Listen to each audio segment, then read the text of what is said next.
So, I'd like to share with you one of my favorite stories, and it is called The True Story of the Three Little Pigs.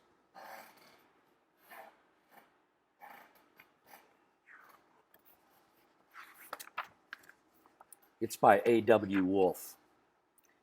Everybody knows the story of the three little pigs, or at least they think they do.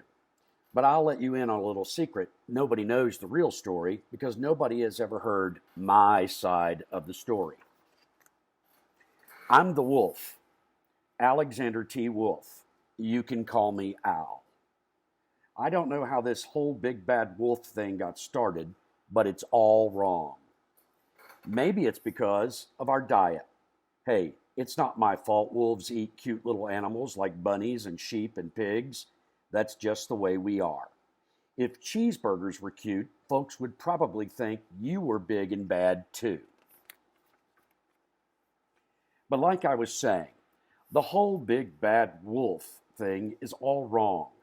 The real story is about a sneeze and a cup of sugar. This is the real story.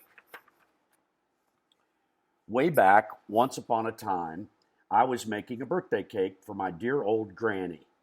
I had a terrible sneezing cold. I ran out of sugar. So I walked down the street to ask my neighbor for a cup of sugar. Now, this neighbor was a pig, and he wasn't too bright either. He had built his whole house out of straw. Can you believe it? I mean, who in his right mind would build a house out of straw? So, of course, the minute I knocked on the door, it fell right in.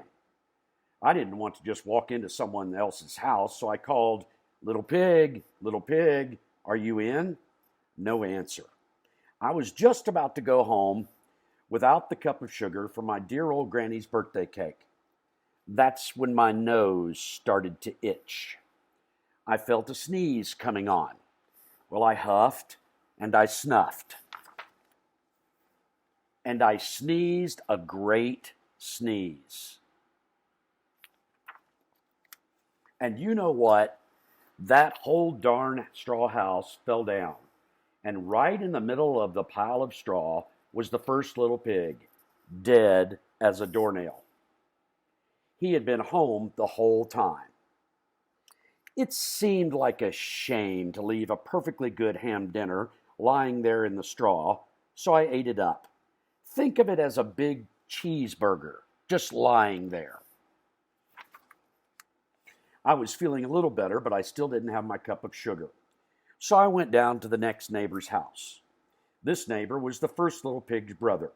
He was a little smarter, but not much. He had built his house out of sticks. I rang the doorbell on the stick house. Nobody answered. I called, Mr. Pig, are you in? He yelled back, Go away, Wolf. You can't come in. I'm shaving the hairs on my chinny chin. I had just grabbed the doorknob when I felt another sneeze coming on. I huffed and I snuffed and I tried to cover my mouth, but I sneezed a great sneeze. And you're not going to believe it, but this guy's house fell down just like his brother's. When the dust cleared, there was the second little pig, dead as a doornail. Wolf's honor. Now, you know food will spoil if you just leave it out in the open. So I did the only thing there was to do. I had dinner again. Think of it as a second helping. I was getting awfully full, but my cold was feeling a little better. And I still didn't have that cup of sugar for my granny's birthday cake. So I went to the next house. This guy was the first and second little pig's brother. He must have been the brains of the family. He had built his house out of bricks. I knocked on the brick house, no answer. I called, Mr. Pig, are you in? And do you know what that rude little porker answered? Get out of here, Wolf. Don't bother me again. Talk about impolite. He probably had a whole sackful of sugar and wouldn't give me one little cup for my dear sweet old granny's birthday cake. What a pig! I was just about to go home and maybe make a nice birthday card instead of a cake when I felt my cold coming on. I huffed and I snuffed and I sneezed once again. Then the third little pig yelled, "And your old granny can sit on a pin." Now, I'm usually a pretty calm fellow, but when somebody talks about my granny like that, I go a little crazy.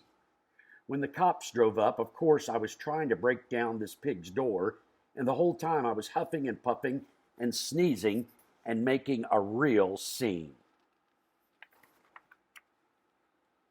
The rest, as they say, is history. The news reporters found out about two pigs I had had for dinner. They figured a sick guy going to borrow a cup of sugar didn't sound very exciting.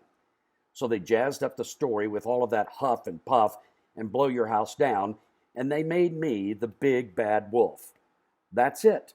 The real story is I was framed. But maybe you could loan me a cup of sugar. Have a great day.